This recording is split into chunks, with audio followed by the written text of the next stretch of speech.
Say. Yo, my camera is set up kind of funny. Give me just a second. Let me fix this.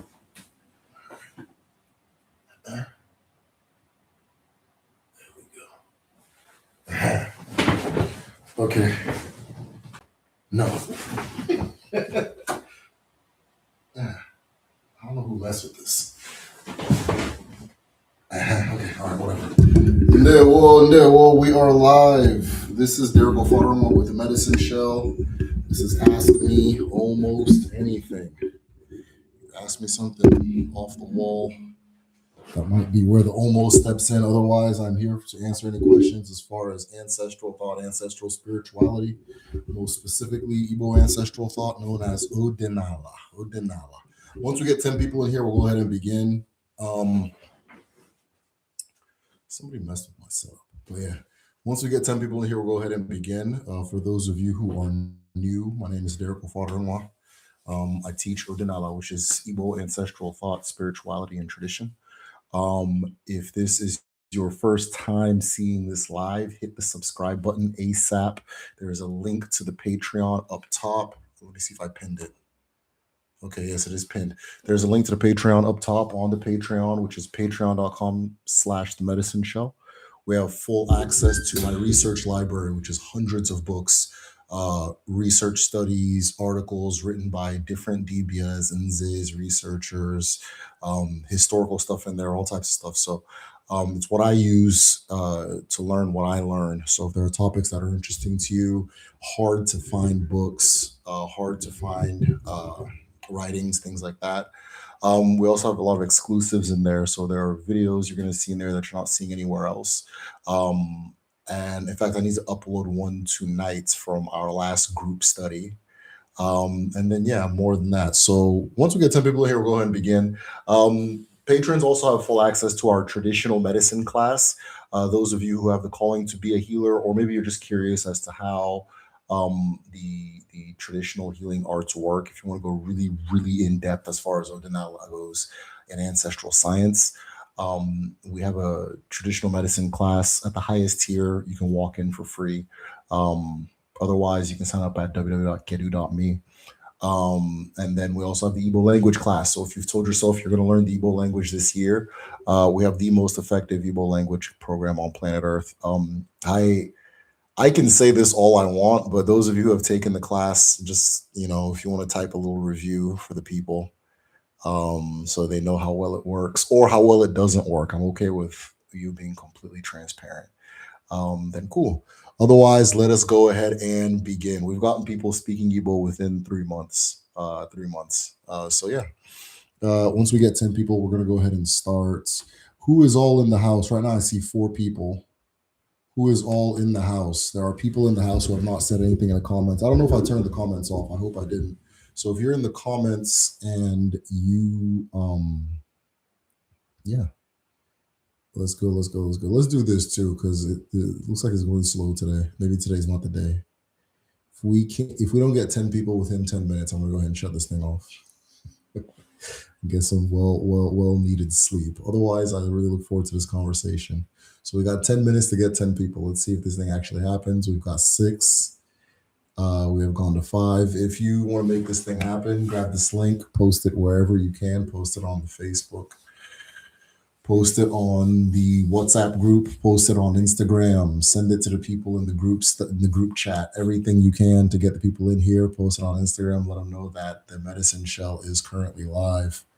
But like I said, you gotta get 10 in 10 minutes, or else we're out of here. We gotta get 10 in 10 minutes. Who is all in here, by the way? I don't know if anybody can comment. I hope I didn't turn the comments off. If you are in the house, just type where you're from. Maybe say Ndewo or something like that. Or maybe you guys are typing something I'm not seeing it. This is very unusual today. These are very unusual today. What the hell is this?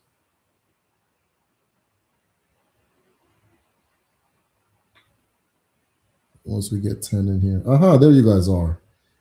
Do you recommend we watch videos in chronological order, or is there some kind of recommended list? I should make a recommended list, shouldn't I? I should make a recommended list, shouldn't I? Honestly, I think chronological order is good. I think it works, right? I think it works. Um, yeah, I think the chronological order works. I designed it that way.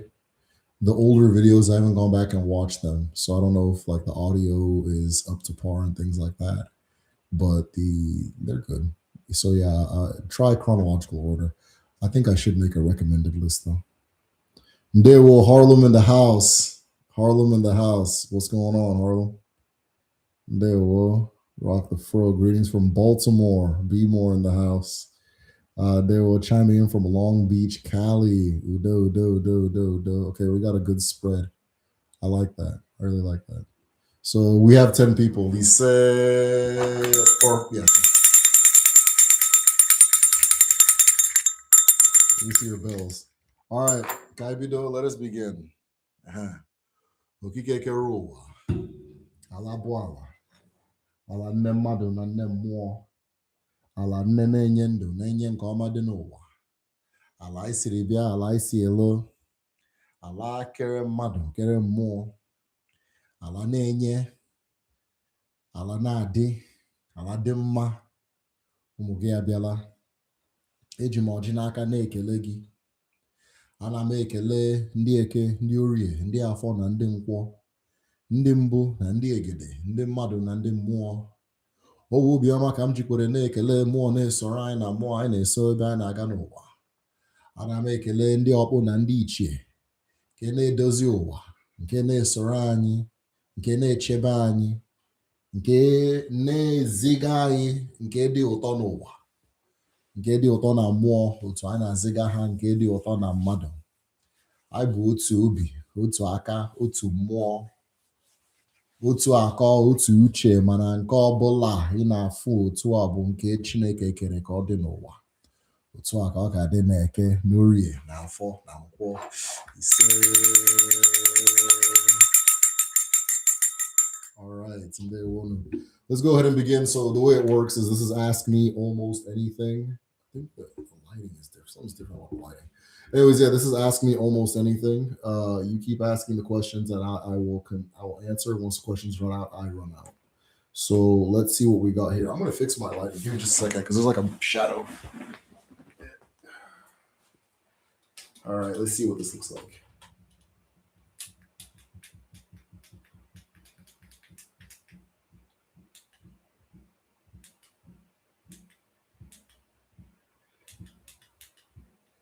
Okay, this there. And then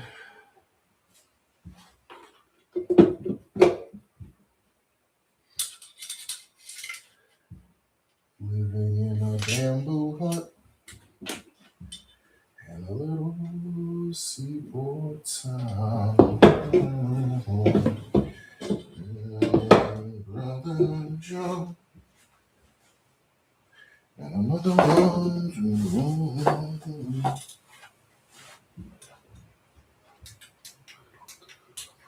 Uh-oh.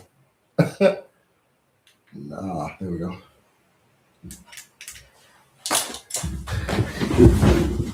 All right, there's like 10 times more shadow now, but you know what? We're going to be shadowy today. Udo, do, do. Let us go ahead and begin. This is Ask Me Almost Anything. As you guys ask questions, we go ahead and answer. I have to fix my akwete, my prized akwete. Ndewonu, ezinụlọ m, daalụ nne, ka eke ide. Ahụ ọ dị gị mma? Ahụ ọ dị gị mma? Udo, udo, udo. Okay, how did you first learn about Odinani? Where did you first start your learning? Okay, so I had the advantage of kind of growing up in the tradition. Now, growing up, I didn't think I was growing up in anything specific. It was just Igbo culture to me, right? But my family, I was lucky that I grew up with a family that wasn't afraid or had turned away from the ancestral tradition. And so anytime something needed to be done, it would be done, and I would be there to see it, right? On one of my videos, I told the story of how this is like one of my earliest memories. One of my grand aunts and my grand uncle healed my brother's leg. My brother fell from a high seat as a baby and broke his leg as an infant. It was pronounced that he wouldn't walk in the U.S. hospitals where it happened in the U.S. So they said that he would never walk. They did a whole bunch of stuff. They tried to put casts, all this stuff, but they just said it's just not going to happen. He's just going to be this way. And my mom refused to accept that answer. So we end up going to Nigeria that year. Or maybe it was the next year. It was had to be within 12 months. So we end up going to Nigeria to stay for a long time. Um, Around that time, and my mom took the my brother to every church you can imagine and every hospital you can imagine. And then I had this grand uncle, right? His name was DHM. DHM. DHM was it's hard to explain, but he was probably one of the last like 1,000% traditionalists in the family, right? He didn't speak a drop of English. He was just locked in, right? He was just completely. So I got to just see my bedroom, the window to my bedroom at home. If I look out my bedroom, it's like his shrine and where he does all his stuff, right? So that was a huge influence. So DHM comes to my mom and he's like, he used to talk like this. He's like, I'll say in English, when you're done wasting your time, bring that child to me. and, so, and so my mom finally stopped wasting her time and brought the child to him. Now, I always thought he was the one that did the healing, but what I came to understand was it was my his wife, my grand aunt, who did the healing. She was blind, and for the most part, like most of the day, she was in bed. But she was a very gifted woman. She was able to read dreams. She had like uli tattoos. Like again, the two of them were just very traditional, right?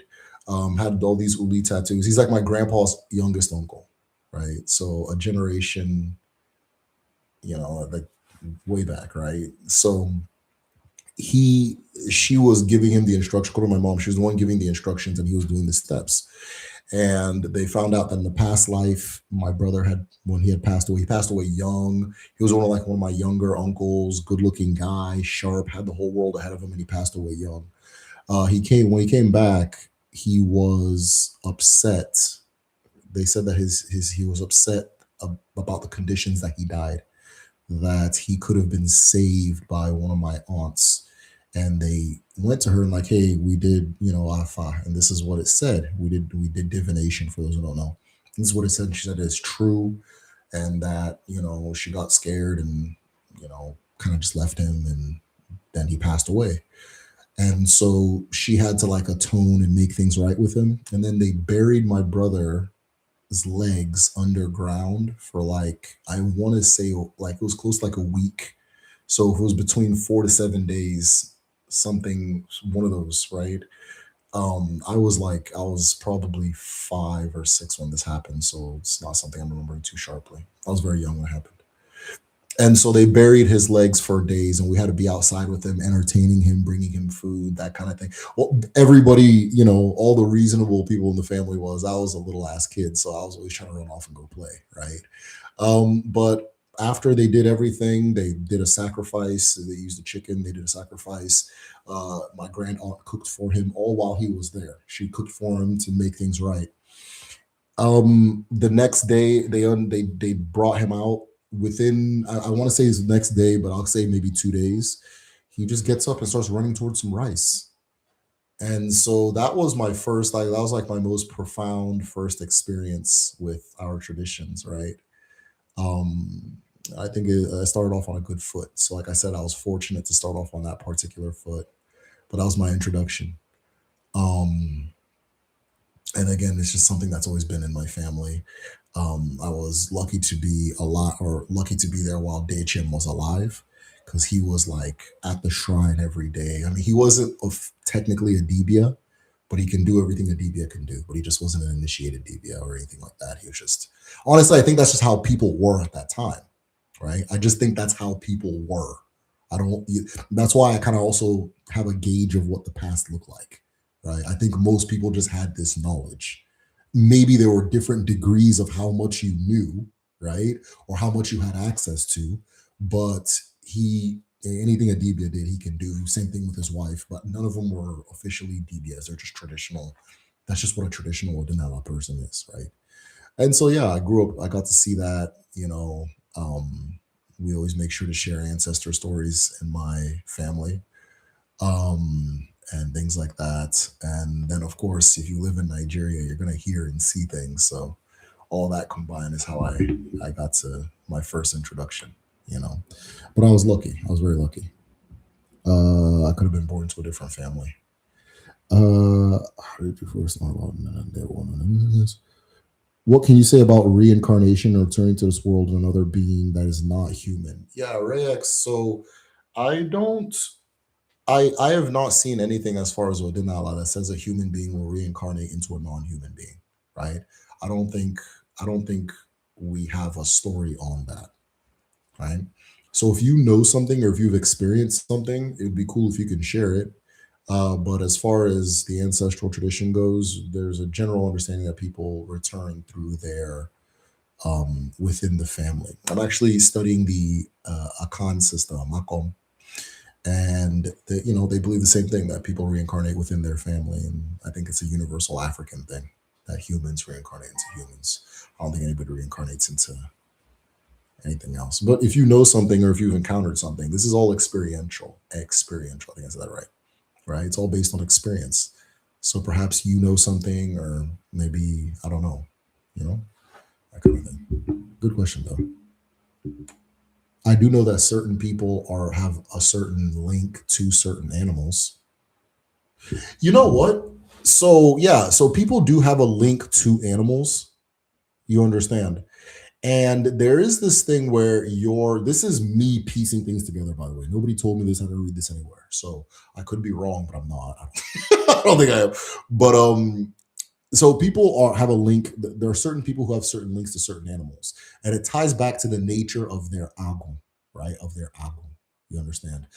Because as we understand things as it is on the biggest level, so it is on the smallest level, and that kind of thing. So I know that, like, the Debia is always a good example. I know that a Debia has a spiritual link to a dog because their agon is similar, and a tortoise. Their agon is similar. I know that yeah, just let's just stick with the DBO one, right? And so I know that. So it wouldn't surprise me if it goes further than that. It wouldn't surprise me if other people, because there is a general understanding some families have this alcohol link with certain animals. Some people have this certain alcohol link with certain animals. So maybe you have a similar alcohol or an alcohol that is linked to the alcohol of that animal, right?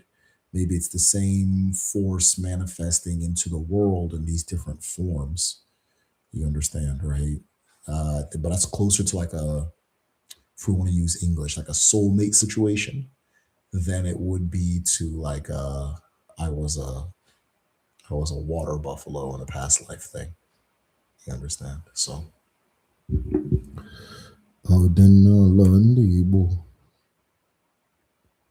all right, Carnation. Can you speak on the use of an ancestral pot at an altar? Yeah, very, very common.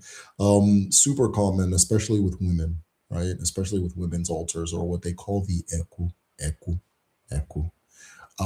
There's a lot of names for women's altars. Eku is just one of them. And the use of the pot, it's useful because you can put your offerings in there. You can it's good, but it's very common. I'd advise it. It's advisable, right? The pot in itself represents the feminine. The pot in itself represents the feminine. It gets used to represent that a lot. It gets used to articulate that concept a lot, right, and give that concept form. But having one there, I mean, it's not like, okay, well, I'm a guy, I can't do that. No, you can do that if that's what resonates with you, right? But it's common. People do it all the time. It's very normal. It's very normal. Oh, never mind.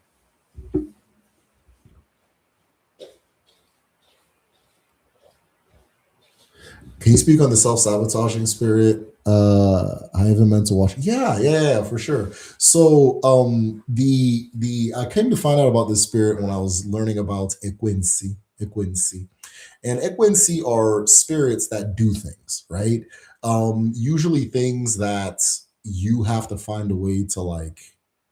It could be good, it could be disruptive, it can just be just they just do specific things, right? Um, and some of them, right? I'm not even sorry, I just said that, right? A lot of them do things that you probably wouldn't want them to do. And most of the time when dealing with them, you actually have to figure out, what does this spirit want? What does the spirit want? Right? Once you figure out what the spirit wants, this is stuff from the traditional medicine class. So if you're interested in traditional medicine class, this is like a sneak peek kind of thing. One of the steps to understanding how to deal with the spirit is figuring out what the spirit wants. For those of you who are Bible people, if you check out the Book of Solomon, right, that's Debia work, right? He's like, okay, what's your name? What do you want? That kind of thing. That's normal in the ancestral tradition. And once you figure out what it wants, you kind of get a more nuanced idea as to why it's causing this disruption. And one of the ways you can heal is by renegotiating the relationship you have with that thing. So I started looking at a lot of habits, right? Habits that I may have, habits that I do have, habits that I've seen, and that kind of thing.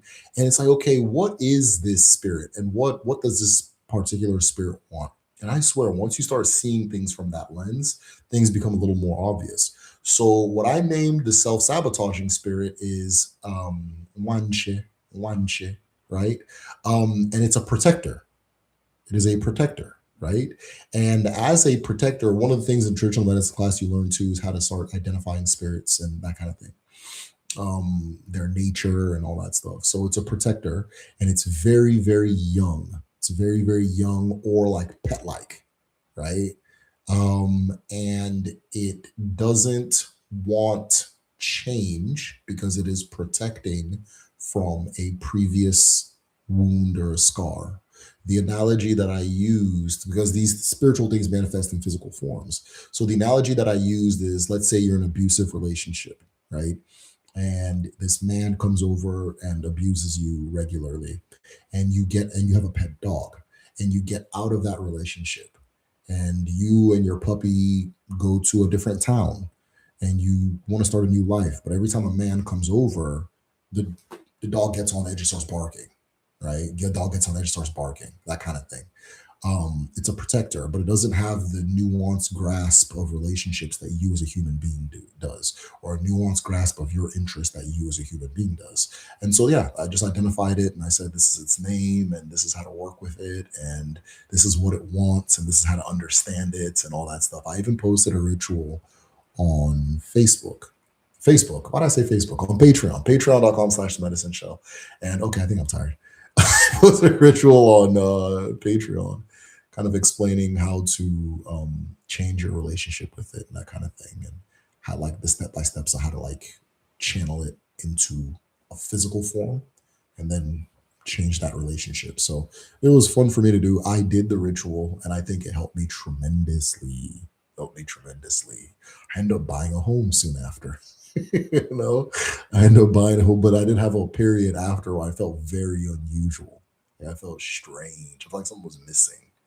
And then I started kind of getting my bearings back, and then I ended up buying a home. So it worked for me, though. I'm a lot better for it. Oh, can you speak on the spirit? Okay, we did that. Can you speak on that? We did that. And there will creative force. Hold on, I'm missing things. All right, Ututuama, si Nigeria, Ahambo, Azuka, si na, okay, Iwonyi Ila, Odemma, ebe a, mba, na US, anọ m na US. Mana afọ nke 2026, obi m chọrọ ilo n'ụlọ, okay? So, but ọ dị mma, daalụ nwanne. Ahụrụ m na ndị mmadụ chọrọ isi na ndị Delta abụghị ndị Igbo, but ama m na nke iwu asị. You understand? Ama m na nke iwu asị. And so mgbe ọbụla ahụrụ m ndị Delta nọ na live, ọ na-enye m obi ụtọ. So jishike. Ịma ndị anwụrụma ihe ha chọrọ ime anyị. So ọ dị mma. What are animal messengers? Do you guys have animal spirits and totems, or use animal images? Okay, cool. Yeah. So earlier I was speaking about this concept of agun, right? So agun is the part of you that comes into the world for a purpose, for a reason. It is also the part of you that is linked to the mind of the creator, right? Every single thing has an algon, right? That algon, think of the algon as the why, as your why, right? So because everything has an algon, everything has a specific purpose, and based on your relationship with that thing and its purpose, different things can be serve as different totems and stuff like that for you, right? So for example, in my community, the python is a sacred animal, right? Is a sacred animal. You don't kill pythons in my community. You don't harm pythons in my community. If a python comes to your house, you offer it drinks and food like a human being, right? And that is just because well, for many reasons, but one of them is that our main shrine is Njaba, well, specifically, Njaba's a river, is Nemiri, right? The water Abara, right? And she moves about in animal form as the python. So there's a link between the Agomiri, which is the Agon of Nemiri, that purpose bearing essence that everything has. There's a link between the river and the python. They are one. And so that part, Agomiri uses the python to visit human beings and walk about and that kind of thing, right? So because we are living on land owned by the river, owned by the water, we make our oaths and our pacts to that river as far as being indigents of that land. But we give the python the acknowledgement of like a landlord, right? So yeah, you don't kill pythons in my community. In some communities, I know communities where it's like the monkey. I'm trying to remember which community. There was one specific one I told the story of. I have a video called Sacred Animals. Check that out. It's a two-part video. It's my only, let me not say that. It's one of my only two-part videos. It's called Sacred Animals Explained. Sacred Animals Explained. And in that, I go through different animals and what they mean and why this community sees this one this way and that kind of thing. But oftentimes, there's a reason something would like, there's a reason, right? So in Odinala, we don't believe that gratitude ends with humanity, right? So if an animal saves your life, sometimes an animal will save the life of an ancestor, and that family will always honor that animal for it. There was during the time of the slave trade, there were people trying to raid a community. I want to say it was Oka, but I'm not sure. There was a community, people trying to raid a community to kidnap people. And anytime they would come through, they'd have to move through this dense forest. But every time strangers would move through this forest, all of the monkeys would climb to the very tops of the trees and start screaming out an alarm and get everybody ready to defend themselves and that kind of thing. And the monkeys kept doing this over and over and over. So the community made a pact with the monkey that they will honor the monkey the way they honor human beings. They will. You don't kill monkeys in that community. You don't harm monkeys in that community. If they come to your house, you offer them food and drink like a human being. That kind of thing, right? So they're one with these people. Another story, again from the era of the slave trade, was there was a raid on a community. They're coming to kidnap people, of course, and the one Dibia had a plan to hide the whole community. I'm trying to remember what it was, and turn themselves into a rabbit, something like that, right? This is Newi, to turn themselves into a rabbit, and then that rabbit somehow, some way tricked the people, like it made people, those raiders, follow them and get lost, go somewhere else, right? So I'm not telling the story right. Go to my Sacred Animals Explained video, and all the stories are there. But yeah, depends often on the family and the community. It changes by family and community. I wouldn't be surprised if it's by individual, but I don't really see that much. I know somebody who was a Dibia who was initiated by a falcon. His falcon kept, anytime he was meditating or doing anything Dibia related, a falcon would come and kind of observe him and watch him and that kind of thing. So, you live it, and as you live it, you see it pan out and that kind of thing. So, what are animal messengers? Do you guys have animal spirits? Da, da, da. As far as messengers go, though, pythons are very common messengers. Pythons, eagles, hawks, uh, tu- tu- tu- tu- tu- the snail in some communities. I was actually given a very, very, very important message by a slug, by a slug. This is when I first started really taking Odinala seriously. And I had this like huge moral dilemma.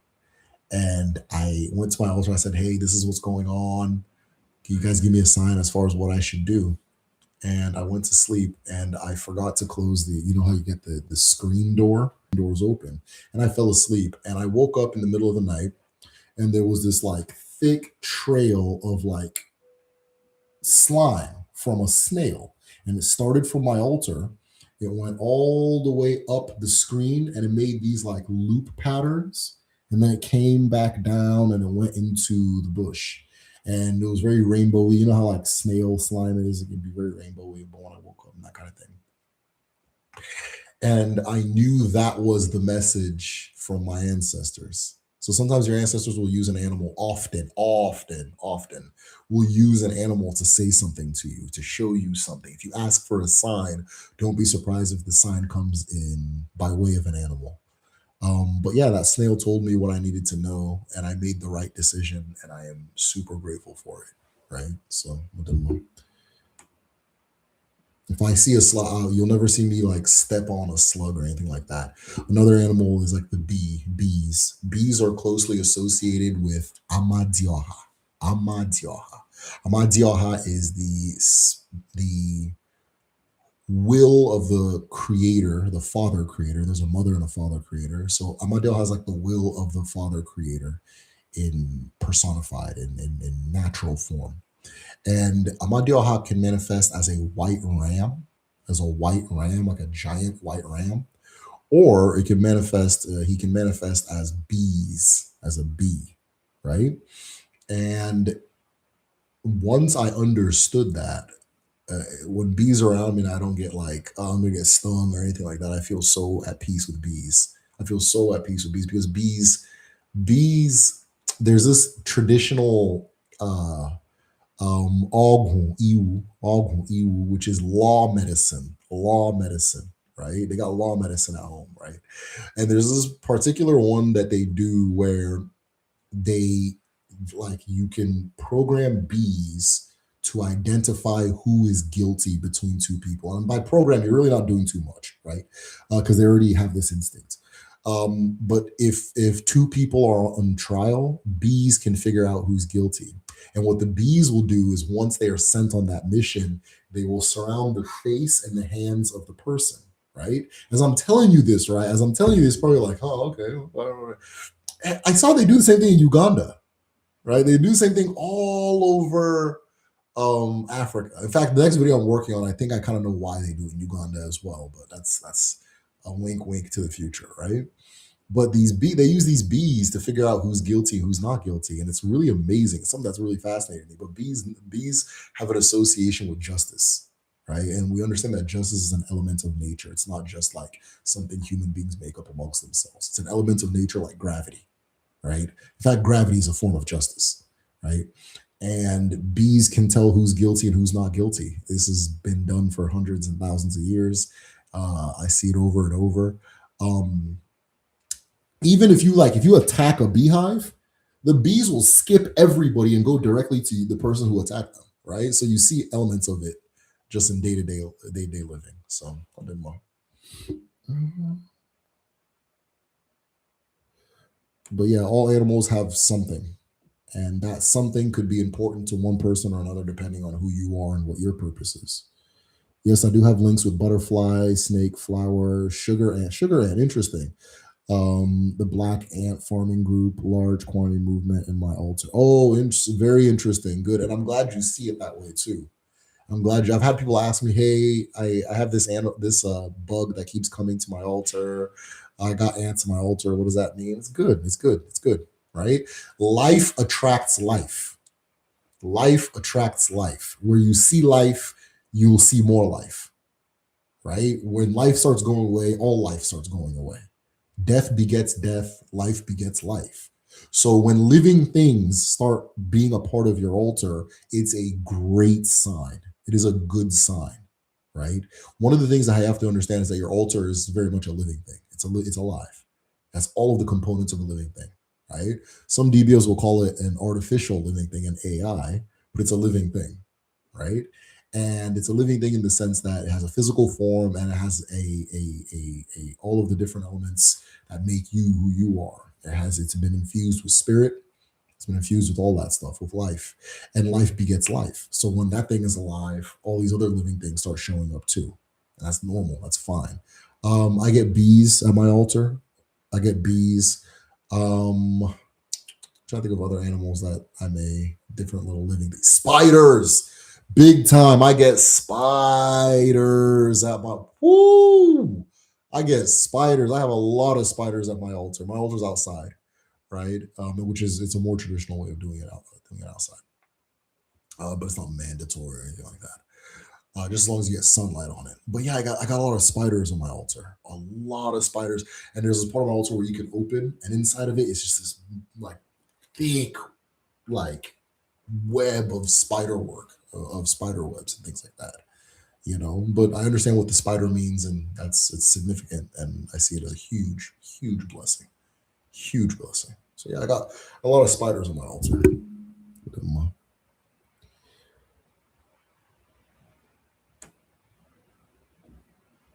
And it's not even like I live in this super spider dense place. They go specifically there. They find the altar and they go specific. They're there. It's not like I have spiders in the house or spiders in other parts of my, where I have my altar. It's just there inside of the different nooks and crannies of it or over it sometimes and things like that. So good stuff. Life finds a way, he said. I regularly get visited by a hawk during communion. He say. There's an ilu that says when the vulture refuses to accept the sacrifice, we know there's a problem and I want more. Right. So I would say a hawk coming and listening is very similar. There's a link between the hawk and Ekwensu. There's a link between the hawk and Ekwensu. And there's a thing that we understand that when a ritual is being done, Ekwensu stands by to assure that it's being done correctly, right? To assure that it's being done correctly. So the fact that this hawk is showing up, that's big. That's huge. Bro, what do spiders mean? I usually see spiders chilling next to me a lot, various types, almost every location I go to. Yeah.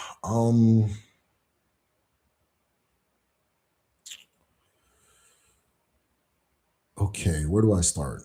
So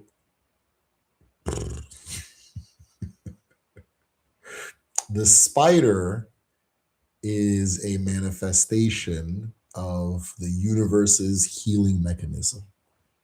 It's one of many manifestations of the universe's greater healing mechanism, right?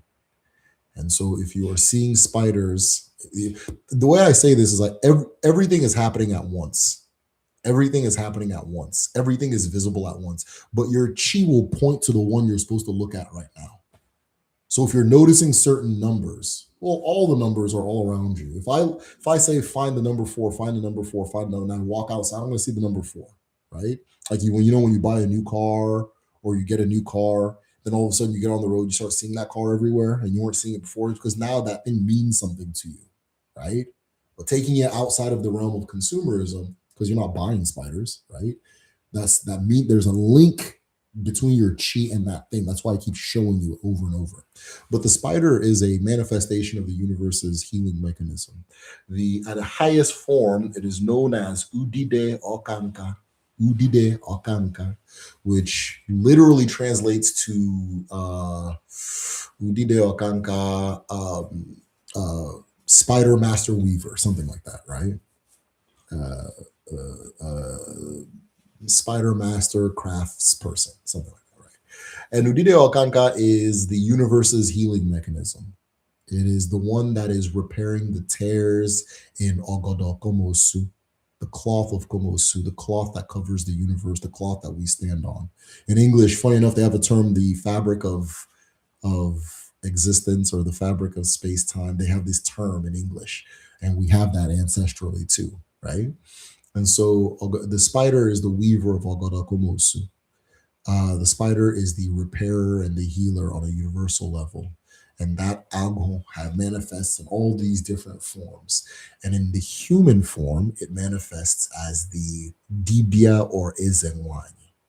So spider, dibia, Ezenwani are linked. They are one and the same. They are together. There's something between them that makes sense. In my own, you're not going to see this anywhere, but I've studied this long enough, and there's a conclusion that I've come to and I've realized. So in Odinala, we have this concept called ete. Ete are the strings of existence. Ete are the strings of existence. This is not me. This is just universally known, right? And so everything has a link. There's a string that runs from you and through you, and it connects you with all other things. And when all these strings, the connection of all these strings is that fabric, that ogodokomosu that we're talking about, right? These strings are how different essences move back and forth through existence and creation. There are strings that connect us all, known as ete. And Udide Alkanka works with those strings, is the master of those strings. Now, here's the thing that I've realized. I think ete and moi are the same thing. I think those strings are your spirit, right? Or moi, or spirit. And the interconnectivity of our moi. I have a video called the layers of moi. I don't even know what I called the video, but it's like one of my best ones. I really like the video. It's like the 7 layers of moi, right? And one of the things you understand about the layers of moi is that your moi, your spirit, is it everywhere you've been, it's still there. Everywhere you're going, it's already there waiting for you. You understand? And so if you zoom out, I'm just seeing my own cosmic imagination. If you zoom out, you can see it as just this string of light that connects you with all these other things. So I think it then more connected. They're one and the same thing. And this is why the Dibia is the spirit worker, the person that heals and mends and repairs spirit, and the relationship between one thing and another, physical, spiritual, past, present, future, so forth. The Dibia is the one mending and weaving those relationships, as the cosmic spider, the other manifestation of the Dibia on a higher level, is weaving it on a universal level, right? So what happens up here, happens here, happens here, happens even further down. Just not this thing now. So yeah, that's the links with the spider. There's 31 people in here right now, which is really good, but actually, why do you guys always show up once I start talking? Anyways, this is a personal thing. All right, let's go back. Spiders have superpower senses, absolutely. Witches always have spider webs. There's a reason for that. There's a reason for that. There's a reason for that, right? Komusu, komusu, ogodo, komusu, right? A witch in the Igbo language is an amosu. Komosu is that fabric, is that cloth, right? Komosu. And then a witch is an amosu. So there's a reason for that. Let me tell you what I've come to learn in my research and in all the research I've been doing. Western depictions of witches. Anytime the West is talking about a witch, they're talking about an African. It's just what it is. Whenever the West is talking about a witch, they are talking about an African. Oh, but they had druids and then, yeah, yeah. But all them little images start popping up during colonialism and all that stuff in the Western hemisphere, you know. So the broom, big, huge part of the tradition. The pot, somebody asked about the pot earlier.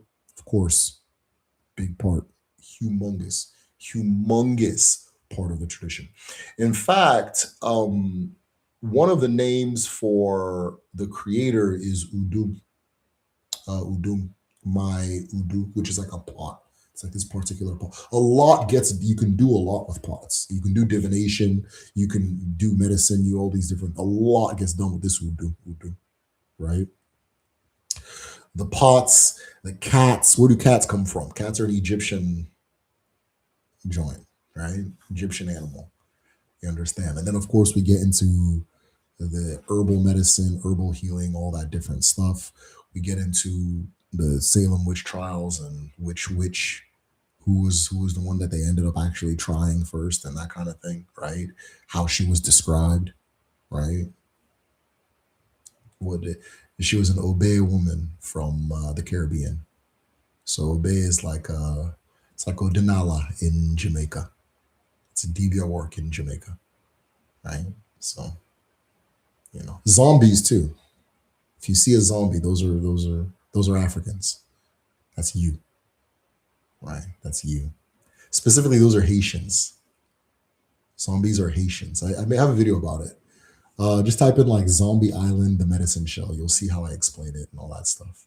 Scooby Doo does a good job of of telling the full story of how when you see zombies, you're actually what's being depicted are Africans, enslaved Africans, right? It's interesting too because you when you watch Scooby Doo, there'll be a lot of like zombies and ghosts, and then they take off the mask. It was old man Jankies or something like that, right? But they a lot of them are wearing chains. And as a kid, I never thought about that. I was like, wait, why was this person buried with chains on? That kind of thing. So it's interesting stuff. Scooby Doo gets deep. Um, what of ladybugs? They actually infiltrate my room somehow. Oh, I don't know. I don't know too much about ladybugs. But you're not the first. I'm like, you're not the first one to ask. I think there has to be some type of significance, like on a spiritual level, to ladybugs, because I have been asked this question before. Um, Ladybug and red cardinal. I didn't have an answer, and I still don't have an answer. So I don't know too much about ladybugs. Weaver of the fabric of existence, bringing all parts of it together. You said perfect, John. You said it perfectly. Witches always have spider webs around them. Exactly. What is significance of armadillo? Shit, you tell me. I don't know. I do know that things that have a shell have like an Ikwinsu link. Ikwinsu is like the shell, right? Things that have a shell have an Ikwinsu link. There's a link. The shell itself. So maybe an armadillo is a manifestation of that particular thing, but I don't really know. Pangolin, yeah, I don't know. We don't have those at home, so it's gonna be hard for us to have like a science on armadillos and pangolins and shit. I don't know. Maybe I should be asking you, right? Maybe I should. They're telling me that black people in America are actually Native Americans, so maybe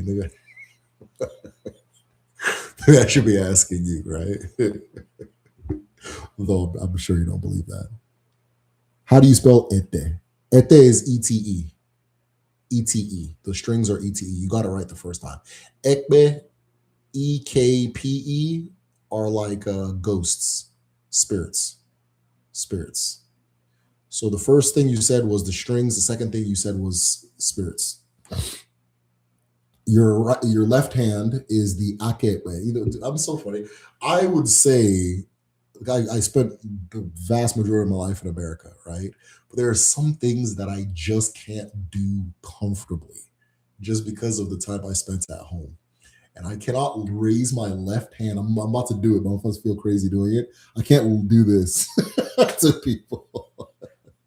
I can't do this. If you want to flip off a Nigerian, this is how you flip them off like that. There you go, waka. So I was about to show you guys my left hand, and I felt weird. I put it back down. I was like, "Wait, what am I doing?"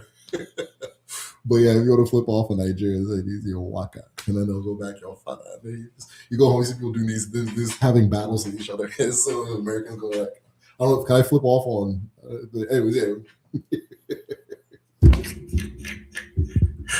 Oh shit! Yeah. But both of them feel the same level of awkward to me.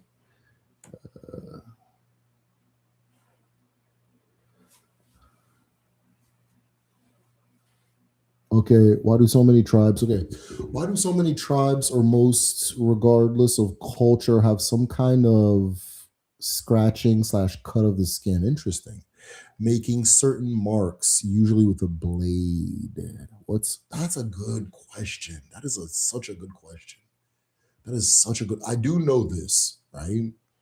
I do know that there's a there's an understanding of the spirit and of learning that I don't know if okay, we retain it in the West in very elite and specific places, but the common, the common cattle folk, which is us, the common folk, right? We don't have access to this, and we're made to be skeptical of it. And this understanding is that pain and initiation are one and the same. There's a link between them, and that initiation is the most effective form of teaching, right? Initiation is the most effective form of teaching, and initiation linked with pain is a very powerful thing, right? The A lot of spirit work involves pain. A lot of more things to do with spirit involves pain. You understand? We try to live pain free. The cattle folk, the common folk, try to live pain free, right? But there are certain circles where they understand that this is nice. That's why the military, most of what they're doing during basic training is not teaching you how to fight. It's hurting you.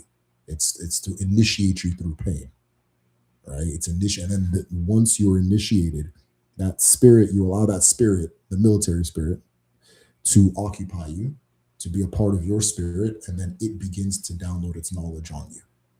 So that if you're in a situation, you just turn into a soldier, you know how to do things, and nobody taught you that shit, just activates, right? So oftentimes, those things will be like, okay, if you've reached this part of your life, we're going to unlock this new uh, community spirit or way of being, that kind of thing, and part of it's going to come with pain, right? So that's where a lot of that comes from. There's this thing where it's like, oh, it's to prevent the slavery, and that's not true, right? That's not true. I'm sure I know as a fact that during the later phases of slavery, there was a preference for individuals with less markings on their face or no markings on their face, right? There was a preference for that, but it wasn't. People didn't start doing that because of slavery, because they do it. And if you go to Africa, the place they do it the most had the least amount of slavery, or like a transatlantic slave trade going on, right? But yeah, it's initiatory. We try to make sure people in a community are dealing with similar spirits so they can live in accord with each other. Even all this, listen, all this Epstein stuff you guys are seeing on there, those, I mean, it's not a secret anymore. They were doing, rituals, right? What they call rituals at home, and they're applying these concepts for their own, what you call it, like for their own ends and means and that kind of thing, right? And a lot of the things you see in there, where it's like what the, like, why would they do that kind of thing? If you understand what I just said, you'll understand a lot of what they were doing, right? You understand a lot of what they were doing. I'm not condoning it. I got nothing to do with it, obviously. Obviously, you know what I mean. I won't be I'm not on that side. Whatever. It's less jarring to me because I've been aware of it for a very long, long, long, long time. Back when saying it was, you were called a conspiracy theorist or whatever for saying it. So getting some details is good. Now that we have the details, but you know, there's more. I can tell you all more if you're interested. Why do some? Okay, we got that. Uh, we actually have pangolins at home, but they may be endangered, and they've been hunted into existence for the outside. Tribe marks in Euroland were used to identification, various time different, one being taken as a slave. Yeah, Rex, like I challenge that. I challenge that idea. I don't think that was 100% the case. I don't think it was. I think it predates that, right? I think it was like a accepting the a community spirit type of thing, right? Who knows? Maybe I'm wrong. We scratched the skin, the same reason. Grandmaster Fast scratches record. Just hey, creative force, whatever you say. I feel what you're saying, though. You're right. Interesting take on pain, sort of like the battle thing grows, but yeah. It's pain is in the like, for example, right? So in the way I put together the program in the traditional medicine class and in Kedu, the Igbo language class, the reason they work so well, right? The reason you can actually learn Igbo from this program is because I understand that this has to be structured using ancestral knowledge. I can't just mimic an English or Western dog is and get that program, right? I have to do this ancestrally. One of the things we teach in Kedu, the language class, is how to embrace the awkwardness and the pain of learning a language. How to embrace the awkwardness and the pain of learning a new language. The anxiety, the embarrassment, the fear, all those painful feelings are actually what teaches you the language.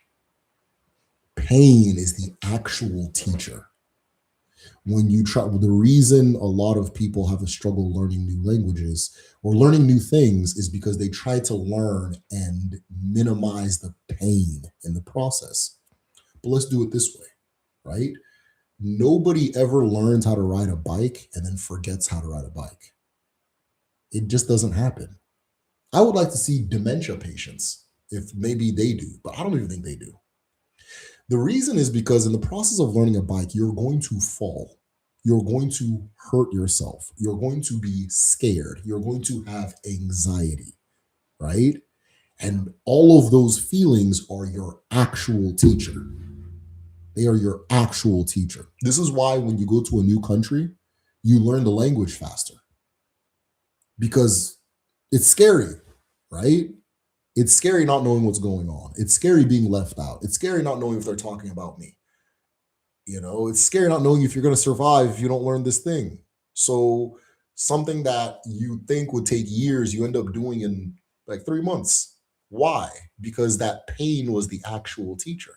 So, people now tend to try to learn and minimize the amount of pain they feel while they're learning, right? Try not to do that. You have to, it has to feel, you got to feel a little nervous. You have to feel, that's what makes things, that's what makes you excellent. That's what makes you, takes you to that next level, right? And once you have felt that pain and you've crossed that threshold and you can now live it and embody it, the pain will stay with you, the fear will stay with you, all of it, and it'll be your guide. Right. So pain is a very bad, this is why like trauma, right? Oh, I can't remember my phone number, but I can remember my traumas, right? Why are traumatic memories hard to shake off? Because they're attached to pain. Okay, they're attached to pain. Why do they have so much influence over us? Because they're painful.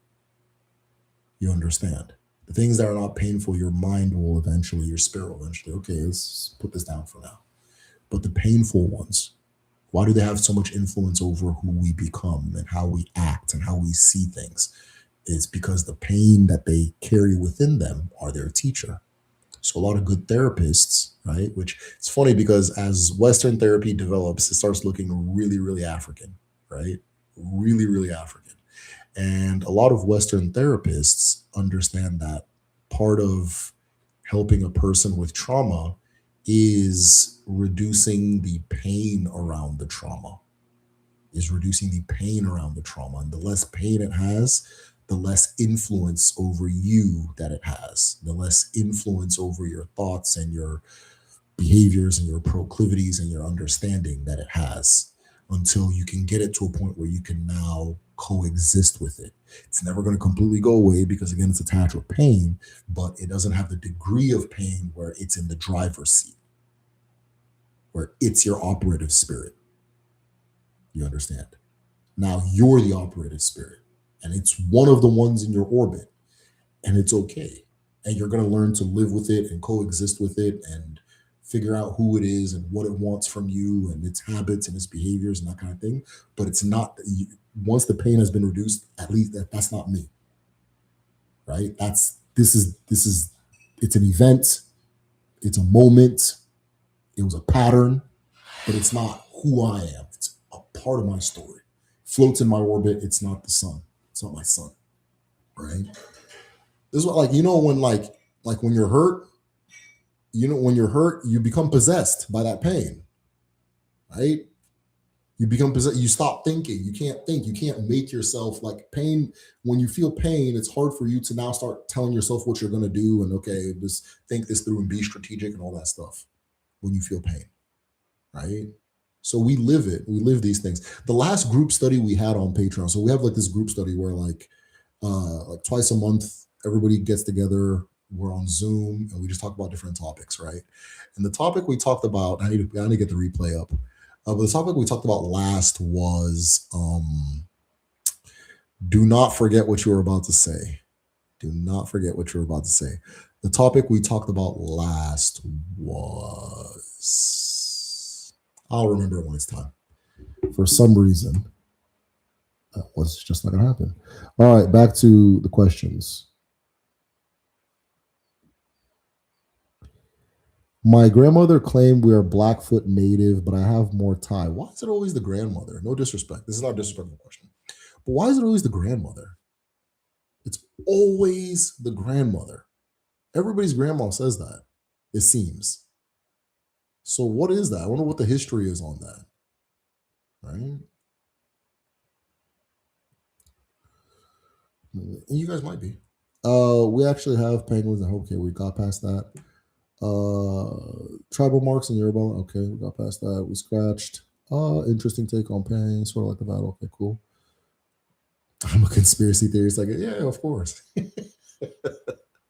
Well, I was just walk around, just believe that adults don't conspire, right? I guess that's the alternative, that people don't conspire. I conspire. You know what I mean? I I conspire. I do little tricky things so that the kids can leave me alone for 10 minutes, right? Hey guys, we're gonna watch this movie. Put it on, go to the bedroom, and just chill, right? All right, they can give me 30 minutes to breathe. I just conspired on my kids. So why wouldn't you know what I mean? Like that's just so ridiculous. Like I conspire. Why wouldn't these other people conspire at these different levels doing these weird things? Right? I'm supposed to just believe that once somebody has $1 billion, they don't want to conspire anymore. You know? I don't know. So, but I think people are calling into question this idea of just like blanket dismissing things, right? Blank because the victims have been talking for decades, right? Cool. My father has a tribal mark on both sides of his face. He's only in his 60s. He was not a slave. Okay, yeah.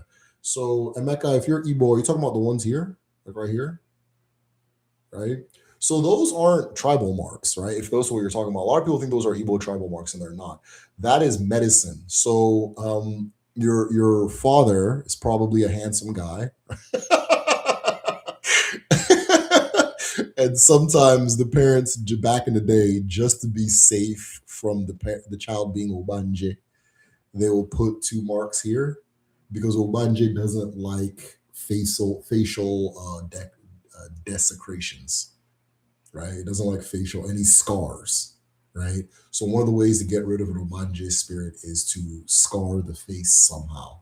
So Igbo land, they used to do two right here, right there, right? Or you'll see sometimes one or one, two, that kind of thing. It's the same thing. And they put medicine into it too. They put medicine into it, which is why it's kind of like dark. It's dark and smooth. So, but it's not like a tribal mark. Some people think, like a lot of Nigerians think that's like the Igbo tribal mark. It's not, you know. The fear gives you the energy to adapt. Exactly. You when you're afraid, if the fear doesn't defeat you, if the fear doesn't cripple you, you're at your best. It puts you at your best. If fear does not press you down, it holds you up, but it will do one or the other, right? So you as a person, it's about learning how to not be pressed down by your fears.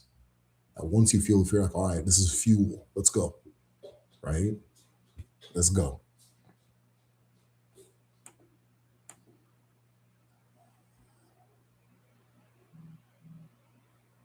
Yeah, the pain comment makes me think about Ekwensu energy manifested as nervousness towards something that aligns with you. Absolutely. Yeah.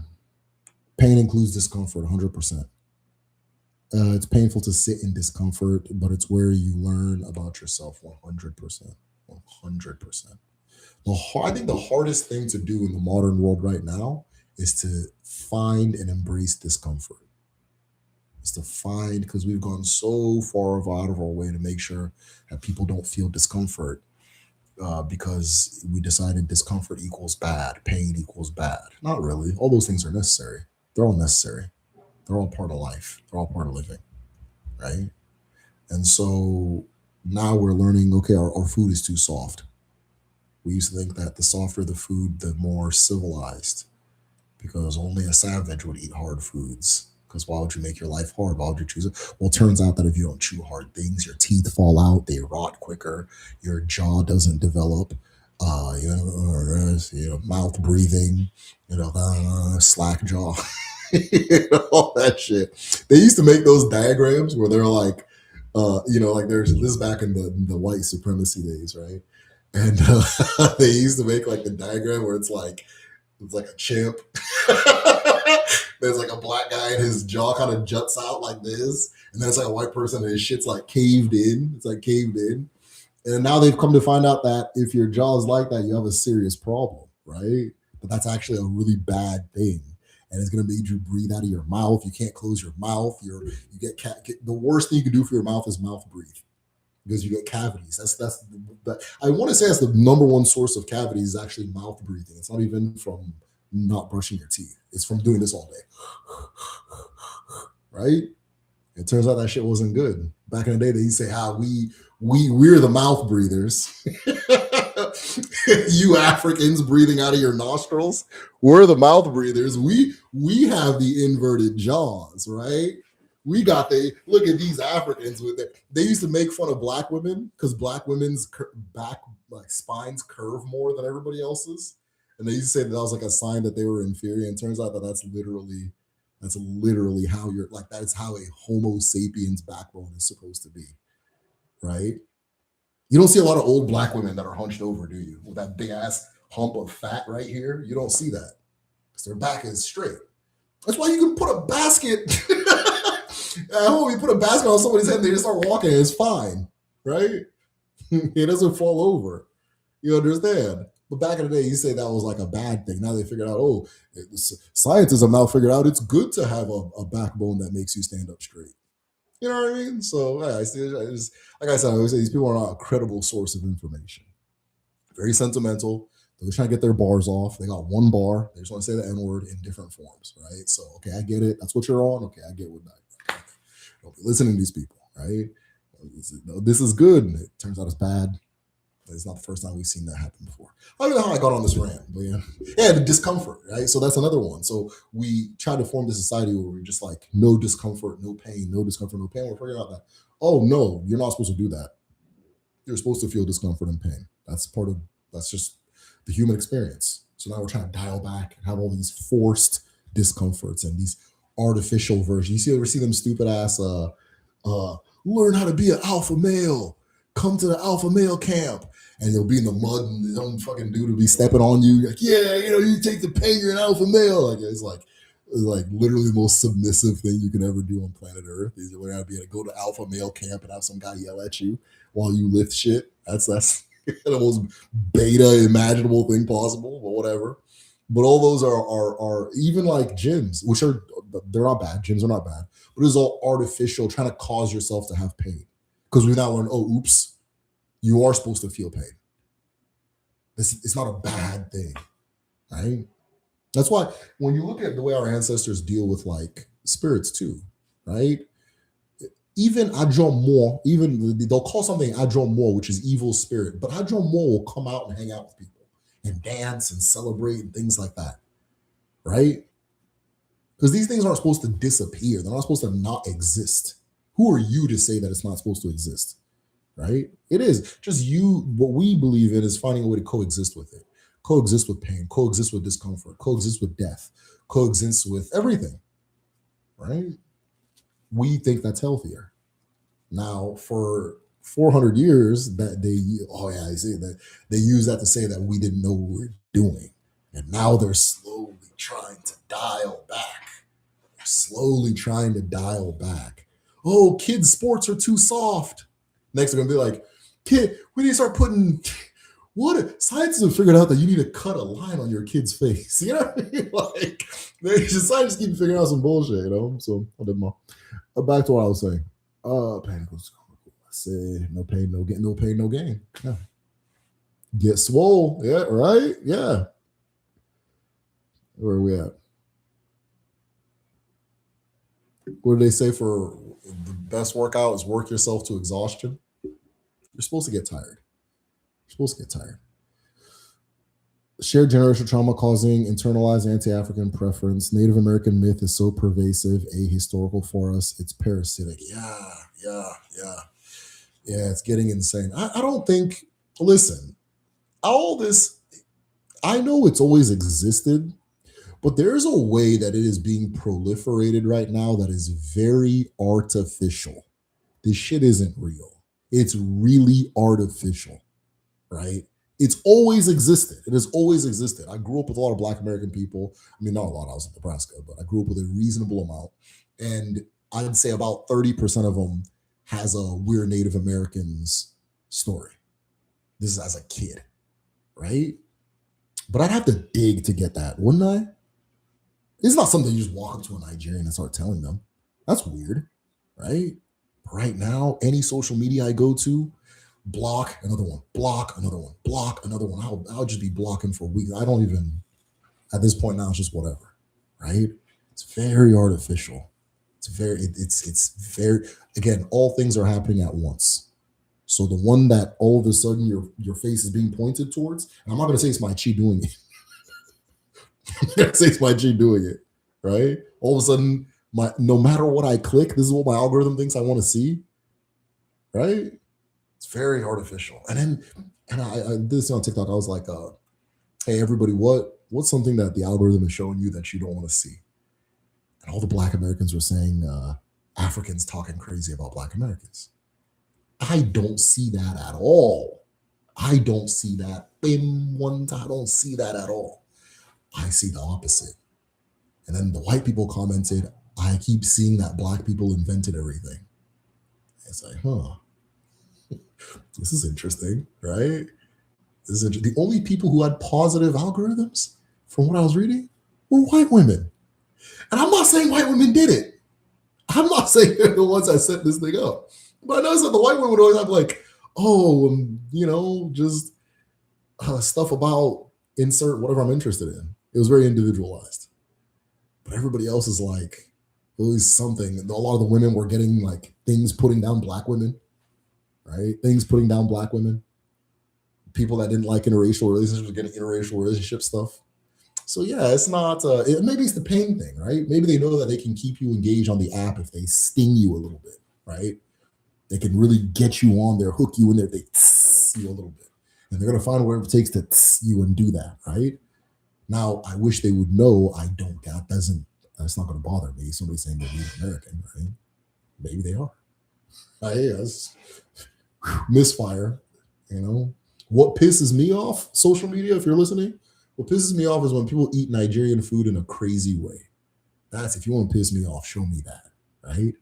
People putting ketchup on goddamn jollof rice. People. That's the only thing you can do to piss me off. I'm not gonna sit there and argue with somebody because they said they're Native American. But yeah, it's the seed was always there. It's an anti-black. Even the stupid Igbo people do this stupid "we're Hebrews" shit, right? It's the same thing. It's just anti-blackness. Buffoonery. Though I think that Hebrew thing's dying down. Thank God. It is the men, grandfathers who were beholden to the truth about the lineage. No feel-good stories will come from them. Not so with the ladies. Hold on. It is the men, the grandfathers who are beholden to truth about lineage. Creative Force, can you elaborate on that?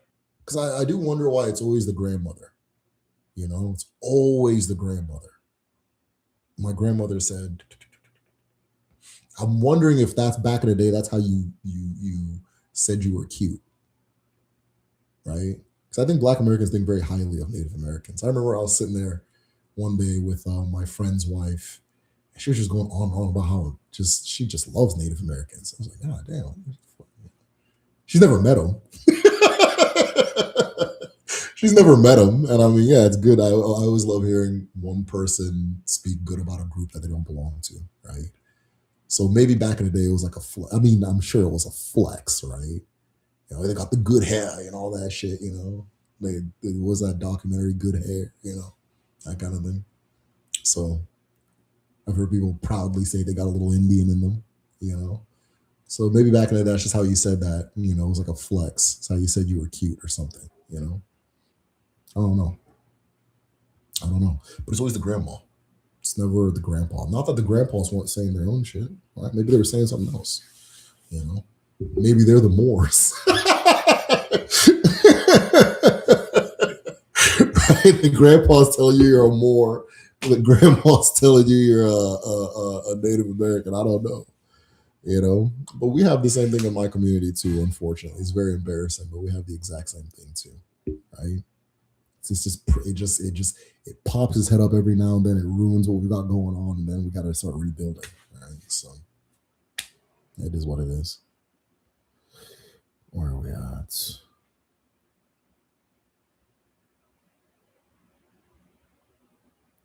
Wait, so you did when they're too fine? Imagine I get okay, I get my own scar. Yeah. So if the Obanje spirits tend to want to be attractive. They want to come into the world and look good, right? So sometimes if a baby is particularly cute, they go just to be safe, right? So yeah, kind of thing. If the baby fucking ugly, he's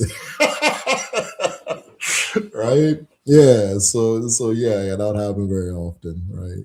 Go home and pay attention to who has those marks. They're not common anymore. You won't. It's hard to see them, but with like Gen X Nigerians or Igbo people, you'll see some Gen X and up, boomers, all that stuff.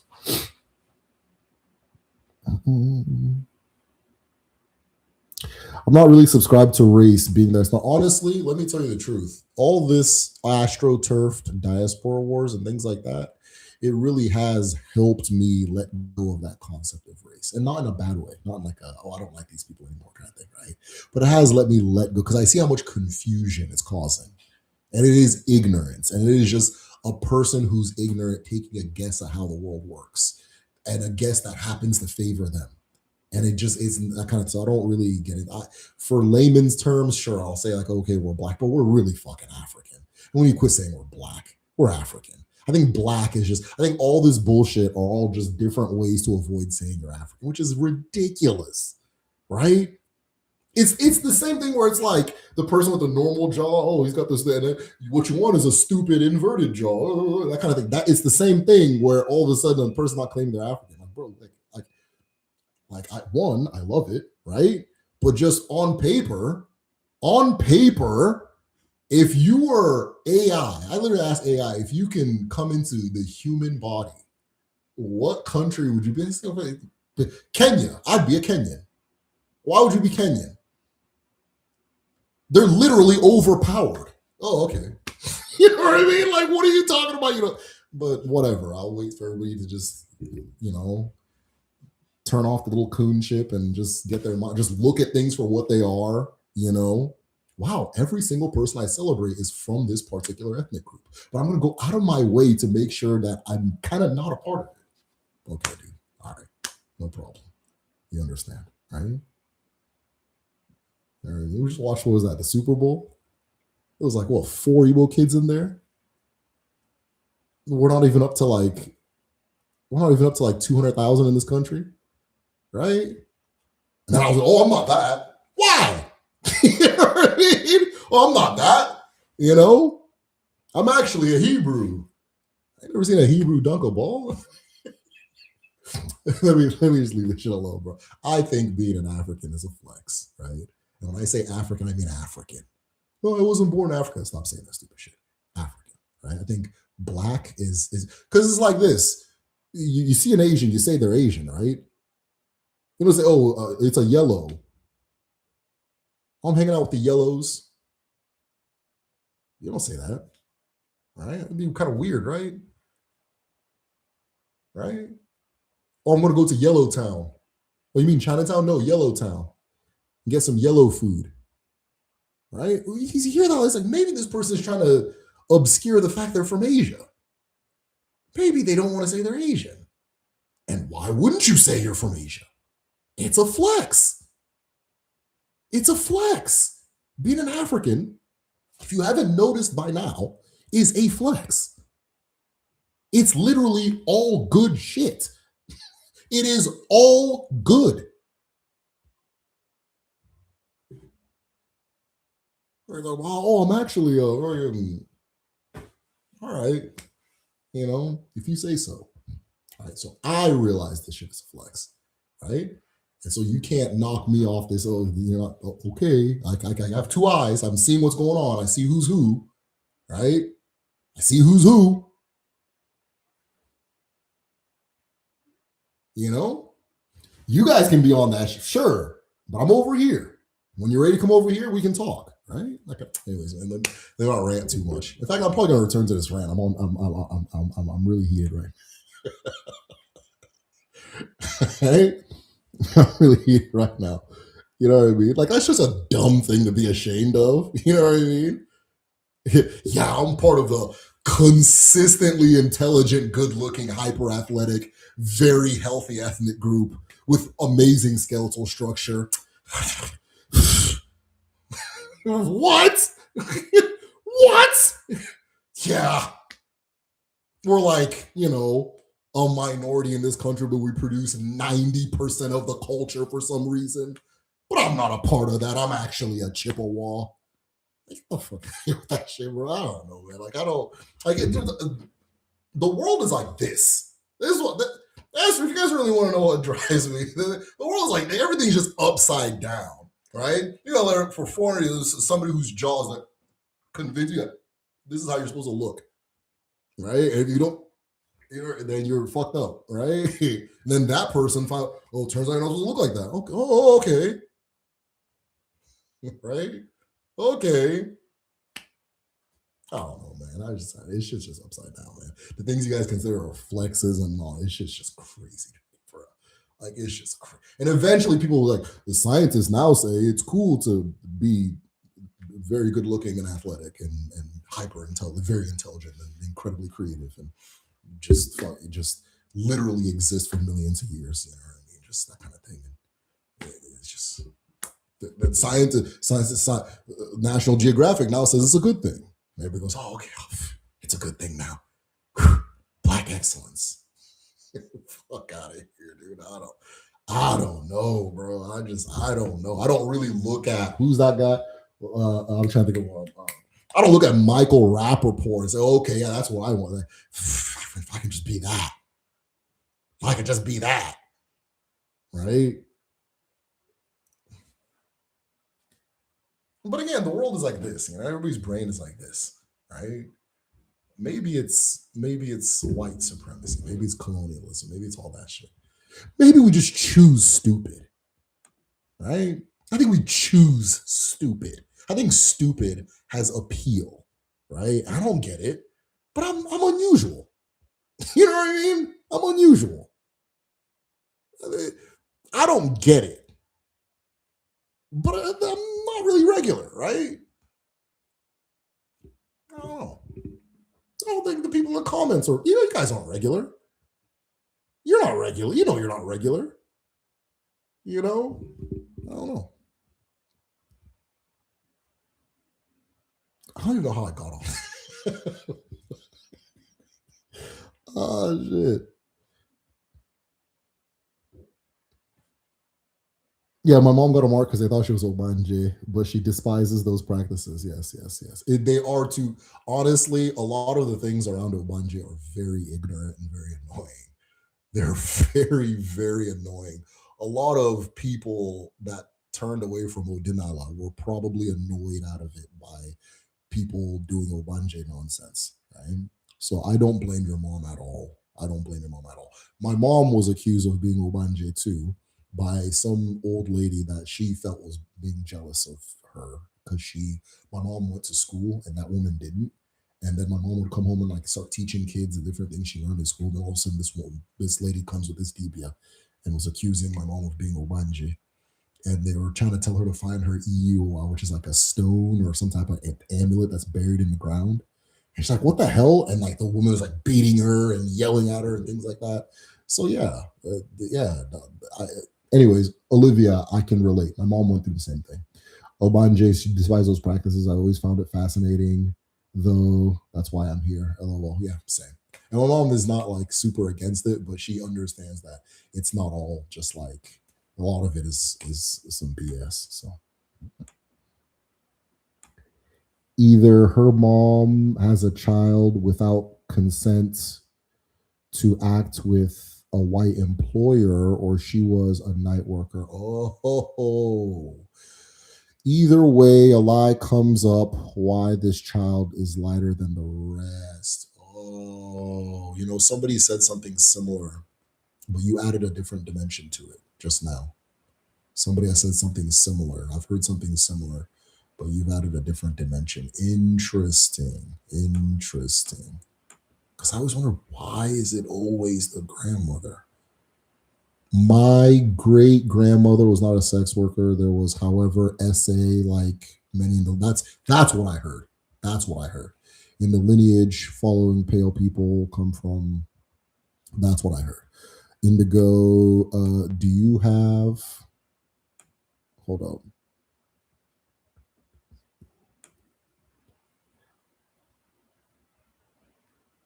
I just lost my place. I just lost my place. Hold on.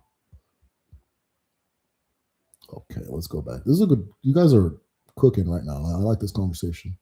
Do you also have SE Central Group, Thai, looking DNA? It's actually signals Malagasy from Madagascar. Interesting. Early 1700s brought a few hundred to VA. Very interesting. I'd love to see it. Let me see. Okay, cool. All right, let me get out of you guys' business. Back to whatever. So here he is.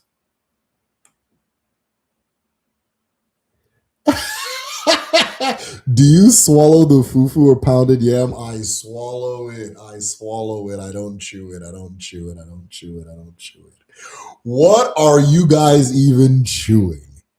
What are you chewing? It doesn't have a taste if you chew it. And it's good. Anyways, I swallow. People are always like, that's always this big controversy.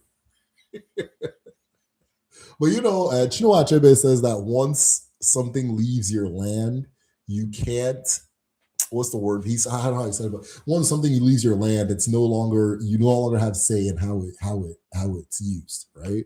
And so a lot of people chew that, like, Americans, people, UK, like abroadians, right? A lot of abroad people chew their fufu, which to a lot of people at home or is crazy. But I guess that's just what it's gonna be, or that thing where they slap it. Why you slap it?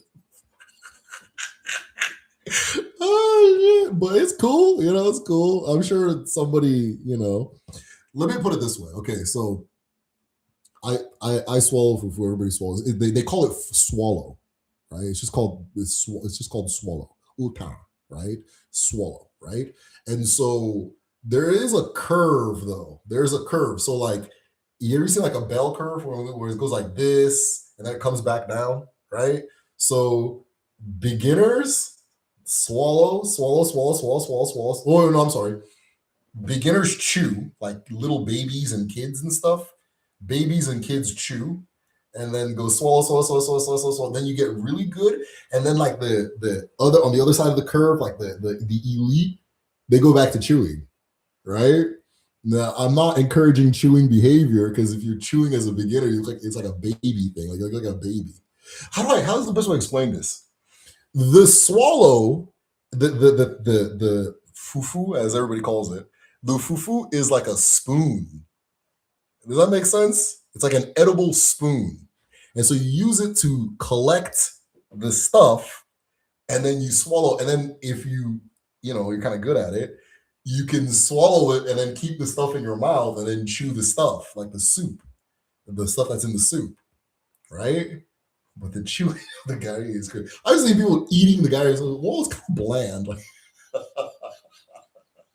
but it's cool. I'm not tripping, but that should be pissing me off, man. And then people that say, "Oh, I don't want to choke." Yeah, because you guys, the other thing you guys do. So remember that. I was telling you about my granduncle. He was like the last traditionalist and like healed my brother's leg, all that stuff. He used to swallow balls of gari like this big. That's what he knew was no. People would just be watching him eating, just. And I've noticed that a lot of like non-Nigerians will make these big ass snowballs, and then they'll just. I was like, damn, you're eating like a damn like ancient spirit, bro. Like, I don't chill, bro. You're supposed to make like just make a smaller ball. He's in there eating like Amadioha, right? Just make a smaller ball and then as you get more, you make the ball bigger and bigger if you want to. Anyways, I don't know why he's this big, sitting there swallowing golf balls and shit. And like, oh, how am I supposed to swallow this? Bro, who told you to have a fistful of Gary and shove a fist? Yeah, you make a little ball, you dip it and go. Anyways, I'm sure that's how Asians feel when we eat with forks. I'm sure that's how Asians feel when we eat with forks. What am I doing? I'm trying to think of like a European thing that maybe Africans do that might drive Europeans crazy. Can't think of nothing. Can't think of nothing. But yeah, I'm sure that's how Asians feel when we started eating with forks, their food with forks and things like that, right? But yeah, you make a little ball if you're just starting, and you swallow. Make the bigger ball if you want, whatever. But the thing is, the fufu is a spoon. It's like a spoon. Think about it like a spoon. So imagine somebody like you give them some spaghetti and they roll the yeah, this is a good way. You roll the spaghetti up and then they just start chewing. This is really hard. And you're like, oh yeah, you're not supposed to chew the fork.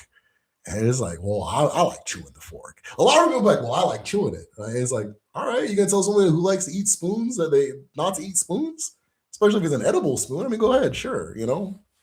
But anyways, let me get off this topic, man. But that's the only way algorithm. The only way you can piss me off is by showing me people eating things crazy. That's all.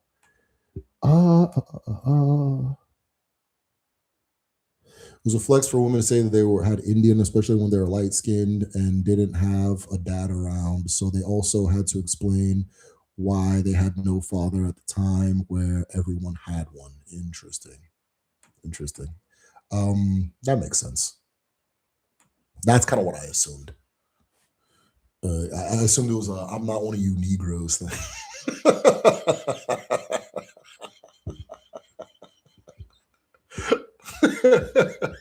Bitch, I've lived around a lot of Native Americans, man. They're super cool, man. Shout out to my boy Oso Pobre, man. I've lived around a lot of Native Americans, man. But I'll be black. I'll be African black. I'll be African 100 times over, man. What are we talking about? The Moors were Almoravid, West African Muslim Empire. Yeah. We know about them. Yeah. The whole like from Mauritania to Morocco, those are Moors, Almoravids. They go by different names, Almoravid, all these different things, but they're Moors. But them fools hate niggas. Even the black ones are the black ones to you, right? They're racist as hell. I don't know if you want to claim them, but have at it. You don't notice that every African empire, they always try to it's always just dealing with them, trying to mess them up. You don't find that suspicious. So I don't know.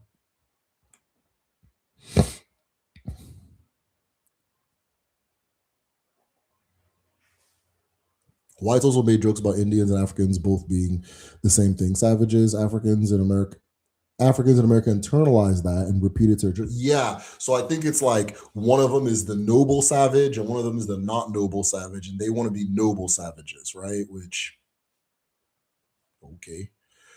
Sometimes you gotta think of who you're listening to, man. Like, God, who am I? Who are you? Like, you gotta think about who the hell am I getting these ideas from?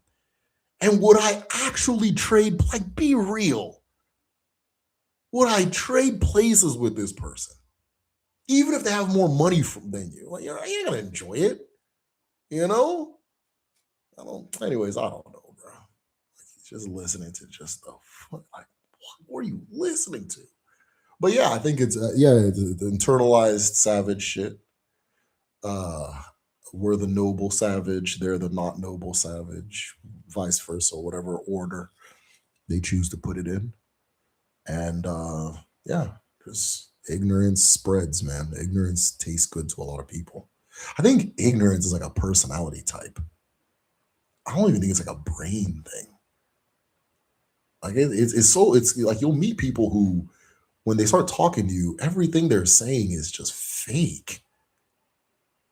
And it just that nothing real enters. And you tell them something real, they'll like you'll see them fight you. They'll push you like, get that shit away from me, in their own way, you know. So yeah, I think it's like a personality type, man. And it's just there's nothing you can do about it. Like I'll watch like a fake story just run laps around people, you know, and then the actual story of it just kind of crawls, that kind of thing.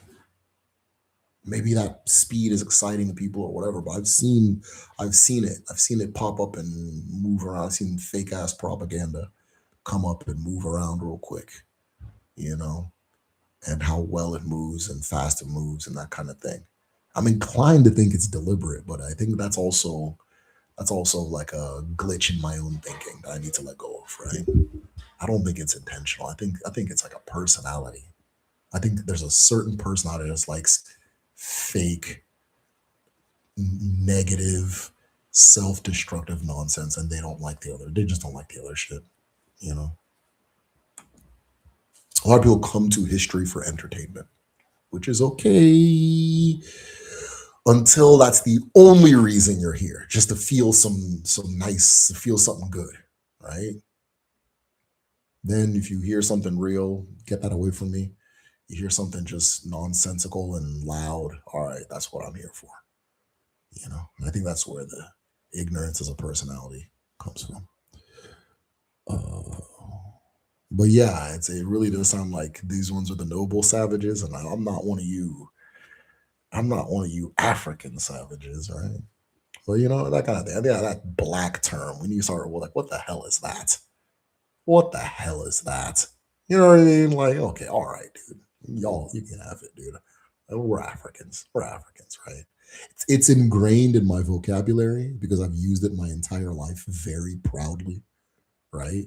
So it's not gonna go away easily. I'm gonna say, but on a cognitive, if I'm thinking about what I'm saying, if I'm not just speaking stream of conscious, what the hell is that? You know what I mean? What the? You're a goddamn African. You're not a black. You're literally not even black. Like this is, and then the Mexicans are brown. Hey God. Oh man. I remember one time Namdi was like, let me not say. One of my favorite. Hey, you guys won't get it. It's fine. You know what I mean? Yeah, people get offended when you say you're African American. Yeah, I mean, what did Umar say? It only takes a little bit of white brainwashing to activate the coon chip in the average Negro, right? So the coon chip is on full blast right now. Wait, they got the 5G coon chip going on right now, right? They got the 5G coon chip active and alert, getting signals straight from SpaceX, bro. You know what I mean? So yeah, I don't know. I guess African Americans the problem now, right? For some people, they're trying to push that over, and it'll get over because it's stupid, right? It'll get over because it's stupid. That's I think that one of the reason very like bad actors tend to win is because bad actors they're okay deceiving people, and they embrace the fact they generally view people as inferior and stupid, and so they gear things for that, and it frustrates me when it works. It frustrates me when it works, right? But it's gonna work. It always works, right? And so yeah, that one is running its course. They got the 5G coon chip just on full blast right now. um you know yeah, I guess, you know it's just more confusion. It's just more Confusion. And how do you not see that there is a vested interest in assuring that you are exceptionally confused? Right? Exceptionally confused. One of the things we're realizing at home, and this started from the IPOB thing, right? We realized that when shit got serious, the Christians wouldn't have our back. These are Christian Igbo people. And when shit got serious, they're gonna run. They're gonna want to talk. They're gonna want to do something else. They're not gonna like. It's just what people have noticed. It's just right. So now, when people are doing serious, they don't include them anymore because they're gonna bring confusion. They don't include. There's a lot going on at home right now, and they try not to. If somebody starts churching it up a little too much, there's a book I had about the Ekumeku resistance, right? And the Ekumeku resistance, he says that the phrase ndioka means church people, but oka is like talking, right? He said that the church people were called ndioka because they would snitch. Hanakoka, right? They would, if you were trying to like do anything resistance wise, if you were not following colonial policy that they're going to snitch, so you'd make sure they weren't in the room when you were planning, and people are realizing, oh, okay, that's okay, I get it now, right?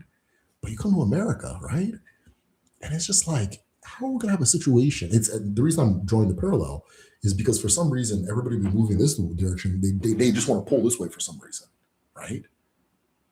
And the things we have established to assure accord and moving together, they actually can't participate. These people can't swear awful. These people can't look at an Irish. These people, some of them can't touch a cola. Some of them have to end their cola with "Aha Jesus," right? So okay, if it's "Aha Jesus," we got to work on Jesus's terms, right? We can't work on Emenaha, Ukwebu, or Father Nwa, we can't work on their terms anymore. Now we can't defend ourselves. I don't think any of you guys understand what the hell I'm saying, right? But the reason I said all this is like, so now you have this situation where okay, let's come together as a community and decide something, right? We as African, well, we're not African Americans. Well, I'm an African American. I'm a Moor. I'm a Hebrew. I'm an Indian.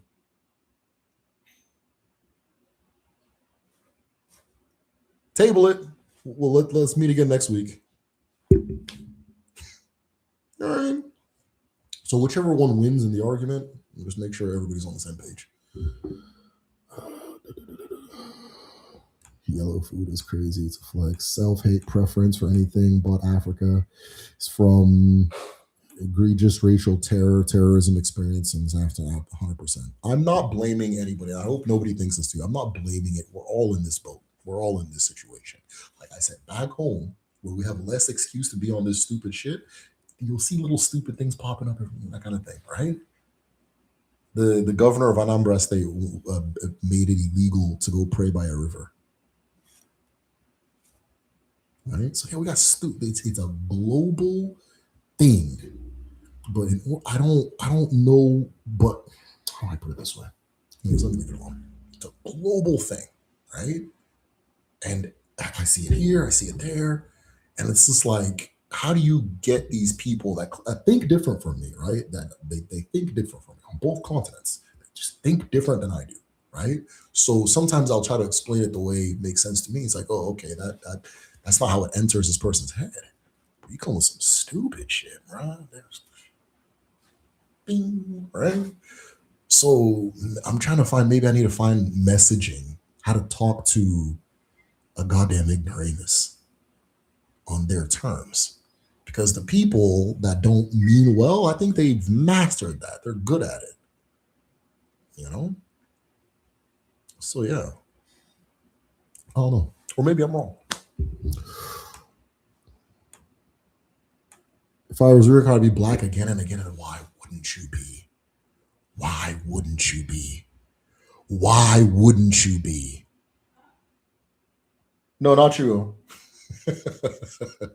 Why wouldn't you be? Oh, because white people are mean to you. Aww. Aww. What else? Well, that's it. Oh, okay. Why wouldn't you be? Why? It's literally the only identity you can have, biological identity you can have, that comes with specific advantages, right? The rest of it's neutral because specific advantages, right? I mean, I don't know how to get this. I don't know how to communicate this shit, bro. There's no way you're not seeing what I'm. We're both seeing the same thing. What are we talking about, bro? Yeah. If I had a choice, Michael Rappaport catching strays. Yeah, yeah. Like imagine, like he's like, okay, you get to come back into life. Do you want to be, you know what I mean? Do you want to be Denzel Washington or Michael Rappaport? Michael Rappaport. Oh, thank God.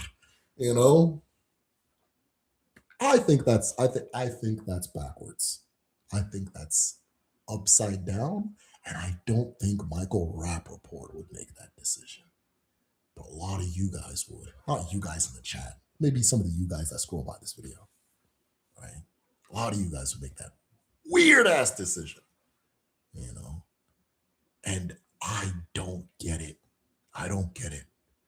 Even when they do the Native American thing, no disrespect to Native Americans, but I lived with them. I don't know. What are you all talking about, bro? What the fuck are you talking about? You know? We all got hit with the same thing. They don't exist anymore. You're thriving and you're trying to be that. No disrespect to them. Because they didn't cause any, they didn't start any of this stupid shit. Right? What are you talking about? What, like we're all in jail. You're trying to be the one in solitary confinement because of the hair follicles. Fuck, dude. I don't know. It's just like this, you know? Just what are you talking about? Like, what are you actually talking about? You know? What the fuck are you talking about? This video, I can't monetize this shit. And this video about to have no ads. All right, back to here. Yeah, you talk about some fucking Native American, bro. I'm a Hebrew. Even the Moor shit, bro. Like, bro, what are you fucking talking about? What the fuck are you talking about? You know, that's why, like, I don't think you guys even know how incensed I get when you guys like, oh, it's the Egypt. Hey, you know, fucking Egyptian, bro. What the hell are you talking about, bro? Talking about some goddamn Egypt, bro. Yeah, I'm from fucking goddamn Umwokwe. What the hell are you talking about? God. Anyways, man, I don't know. At this point, I'm not even, I don't even know what the hell this live is about, man. I was just like, yeah, everything's just like this, you know? Like, what are you just weird as shit?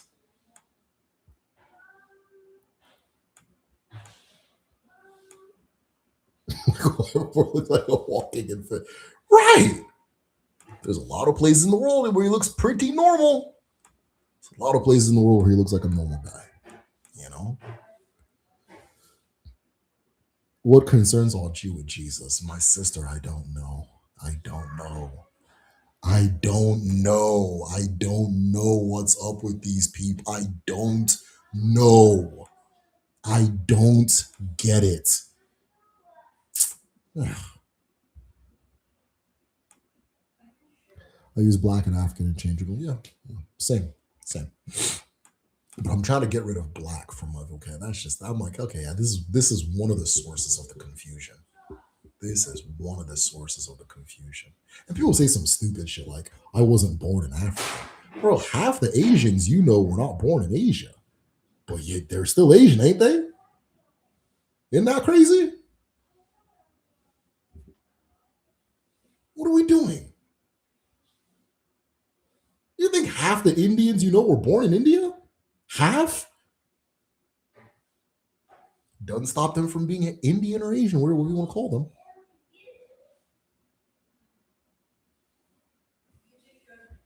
Oh, I'm Mongolian, but I was born over the Atlantic Ocean. Now I'm an Atlantean, right? Fucking cow shit. Man, ignorance is my mortal enemy. Yeah, yeah, ignorance is my enemy for real. I'll beat ignorance's ass.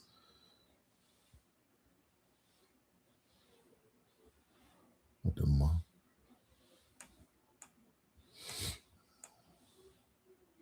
I think it's a result of a strong propaganda machine. But why does it always work?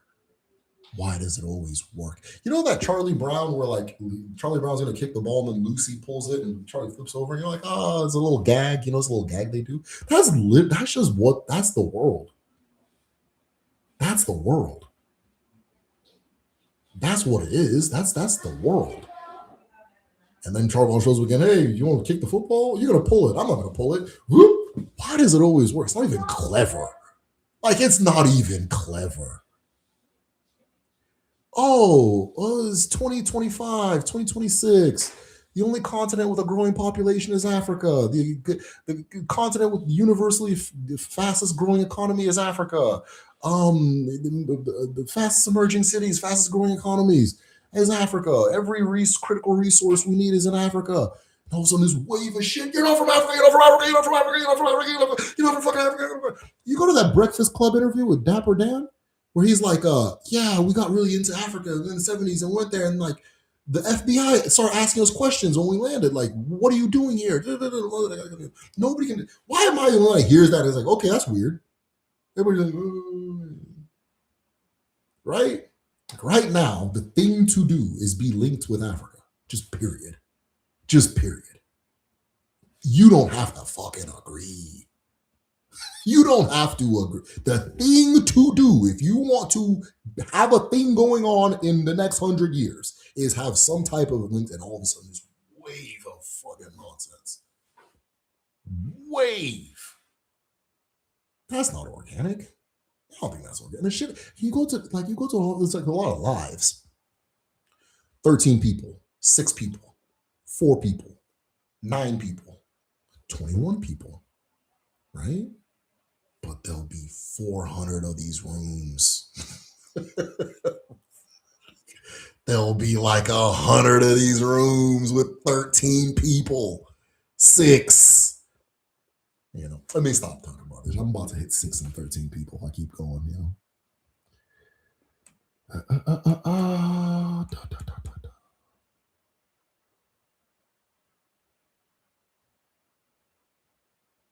My black isn't separate from Africa, exactly.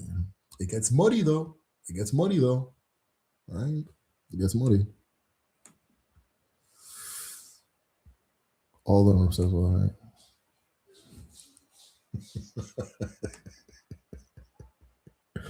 Oh shit. Anyways, guys, I think this has been a good discussion.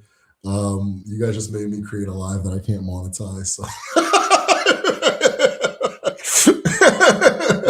if you stop seeing recommendations from this channel, hey, just know we had a good time while we were here. Hit the bell icon, see if that helps. Hit the subscribe button, see if that helps. But you're about to stop getting recommendations for the medicine shell. So don't think that I've gone anywhere. Just know that you may need to type it into the search. That's cool. This has been a great discussion, y'all. Get on Patreon too. Get on Patreon too, because like I said, yeah, they bought that. I was good, but I haven't even started. I haven't even started, but I said enough, right? So about to get 0 goddamn. Yeah, we'll get no notifications with this channel. We're gonna get back on that shadow block list that I'm sure I've been on about 5 times. But yeah, this has been a good discussion, y'all. As always, ono gade, ono geto, gobala, ono triaka, ogade no wa. Gade otwa neke, no rie, na fo na nkwo. He said.